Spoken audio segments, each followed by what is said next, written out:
તો વરસાદને લઈને આગળ નજર કરીએ સાબરકાંઠા પર। સાબરકાંઠાના ઈડર પંથકમાં પણ ધોધમાર વરસાદ ખાબક્યો છે।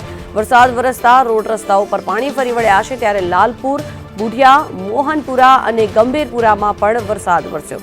લાલોડા અને સુરપુર, બળવાવમાં પણ વરસાદી માહોલ જામ્યો છે। આ દ્રશ્યો સાબરકાંઠાના આ દ્રશ્યો છે, ઈડરના આ દ્રશ્યો છે કે જેમાં વરસાદી માહોલ જામ્યો છે। મેઘરાજા મન મૂકીને વરસી રહ્યા છે અને રોડ રસ્તાઓ પર પાણી જ પાણી ફરી વળ્યા છે। જોકે અતિશય બફારા બાદ ઈડરવાસીઓ માટે આ ખુશીના સમાચાર, જેમાં વરસાદ આવતા લોકોમાં ખુશી છે।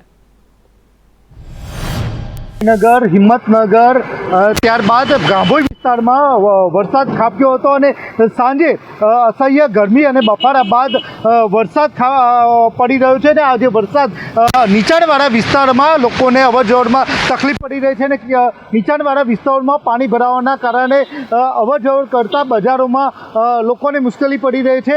કેટલાય સમયથી કાગડોળે ખેડૂતો રાહ જોઈ રહ્યા હતા કે વરસાદ ખાબકે અને લોકોમાં પણ ખુશી વ્યાપી છે।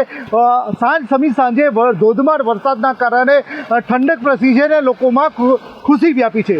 હિતેશ રાવલ, સંદેશ ન્યૂઝ, સાબરકાંઠા।